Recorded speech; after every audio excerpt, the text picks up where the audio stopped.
இன்றைக்கி நம்ம வீட்டிலே ஹெல்த்தியான கோதுமை கேக் செய்ய போகிறோம். அதுக்கு பார்த்திங்கன்னா நான் 1 கப்பு கோதுமை மாவு நான் காட்டின மெஷர்மெண்ட்டில் 1 கப்பு கோதுமை மாவு எடுத்திருக்கேன். அதில் 3/4 கப்பு நாட்டு சர்க்கரை எடுத்திருக்கேன். 1/4 கப்பு ஆயில், அதே ஒரே மெஷர்மெண்ட்டு தான். அதில் 1/4 கப்பு நம்ம பால் எடுத்திருக்கோம். தேவையான அளவு வெண்ணிலா எசன்ஸ், ஒரு 1/2 ஸ்பூன் வெண்ணிலா எசன்ஸ், சால்ட்டு. இதில் நான் பேக்கிங் பவுடரும் பேக்கிங் சோடாவும் மாவுலேயே போட்டு ஜலிச்சு வச்சுட்டேன். இதில் பார்த்திங்கன்னா 2 முட்டை. இப்போ ட்ரேவும் நான் பட்டர் ஷீட் போட்டு ஆயில் அப்ளை பண்ணி ரெடியாக வச்சுருக்கேன். இப்போ 2 முட்டையை நம்ம நல்லா உடச்சிக்கிட்டோம். இதில் பார்த்திங்கன்னா ஒரு 1/2 ஸ்பூன் நம்ம வெண்ணிலா எசன்ஸ் சேர்த்துருக்கோம். ஒரு பிஞ்ச் நீங்கள் உப்பு சேர்த்துக்குங்க. அப்போ தான் முட்டை வாசனை இல்லாமல் இருக்கும். இப்போ இதை நான் பீட்டர் இருக்கனால பீட்டரில் பீட் பண்ணுறேன். இல்லைனா நீங்கள் விஸ்காலே பீட் பண்ணிக்கங்க. இதை நல்லா கொஞ்சம் ஒரு 5 நிமிஷம் நீங்கள் அடிச்சிங்கன்னா போதும். இதிலே நம்ம எடுத்து வச்சுருக்க நாட்டு சர்க்கரையை சேர்த்துக்கலாம். நான் 3/4 கப்பு எடுத்துருக்கேன். கொஞ்சம் கொஞ்சமாக சேர்த்துக்கூட நீங்கள் அடிச்சிக்கலாம். நான் இப்போ ஃபுல்லாக சேர்த்துட்றேன். இதை நீங்கள் நல்லா ஒரு 5 நிமிஷம் நீங்கள் நல்லா பீட் பண்ணிங்கன்னா அந்த சர்க்கரை கரைஞ்சால் போதும். பீட்டர் வச்சுருந்தா பண்ணுங்கள், இல்லைன்னா கையில் விஸ்காலே நல்லா சர்க்கரை பவுட்ரு பண்ணிவிட்டு சேர்த்துக்குங்க. இப்போ இதை நம்ம நல்லா அடிச்சிக்கலாம். ஒரு 5 மினிட்ஸ் அடிச்சிட்டோன்னா சர்க்கரை ஃபுல்லாக கரைஞ்சிடணும். பாருங்கள், இப்போ நான் பாருங்கள் முட்டை எந்தளவு பொங்கியிருக்கு. இப்போ நம்ம பால் எடுத்து வச்சுருக்க பால் 1/4 கப்பு நான் இதை சேர்த்துட்டேன்.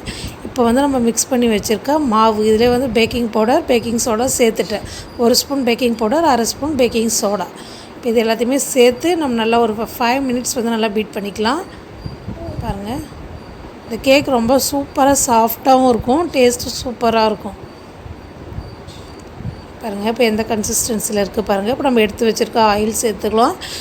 ஆயில் இல்லை பட்டர் எது வேணால் சேர்த்துக்கலாம். ரொம்ப மிக்ஸ் பண்ணக்கூடாது. இல்லை ஒரு 30 செகண்ட்ஸ் மிக்ஸ் பண்ணி எடுத்தால் நமக்கு சூப்பராக பேட்டர் ரெடி ஆகிடுச்சு.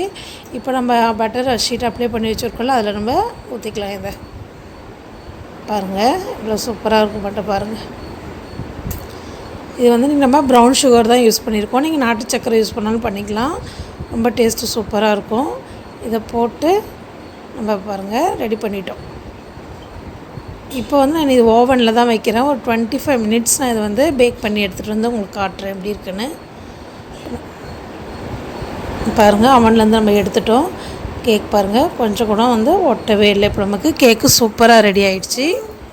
இப்போ நம்ம பட்டர் ஷீட்லேருந்து எடுத்துட்டேன். பாருங்கள், பட்டர் ஷீட்லேயும் எதுவும் ஒட்டவே இல்லை. பாருங்கள், இவ்வளோ சூப்பராக வந்துருக்கு. பாருங்கள், எவ்வளோ ஸ்பாஞ்ச் மாதிரி இருக்கும் கேக்கு. ரொம்ப சூப்பராக இருக்கும். இதை நம்ம கட் பண்ணிக்கலாம். உங்களுக்கு காட்டுறேன் பாருங்கள், அதோட இது எப்படி சாஃப்டாக இருக்குது. அப்படியே கையில் எடுத்தால் உடையிற அளவுக்கு சாஃப்டாக இருக்கும், ஸ்பாஞ்ச் மாதிரி இருக்கும். பாருங்க, கையிலே எப்படி பிச்சுட்டு போகுது பாருங்கள், அவ்வளோ சாஃப்டாக இருக்குது. இதை பீஸ் போட்டுக்கலாம். இப்போ ஒன்று எடுத்து காட்டுறேன் பாருங்கள், ஒரு ஷேப் பாருங்கள், ஸ்பாஞ்ச் அமுக்கிற மாதிரி அந்த அளவுக்கு சாஃப்டாக இருக்கும். ரொம்ப சூப்பராக இருக்கும். கண்டிப்பாக நீங்கள் இது மாதிரி ட்ரை பண்ணி பாருங்கள்.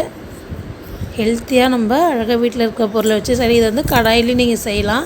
கடாயில் ஒரு 30 மினிட்ஸ் நீங்கள் இதை வேக வச்சு எடுத்திங்கன்னா இந்த அளவுக்கு உங்களுக்கு சூப்பராக கிடைக்கும்.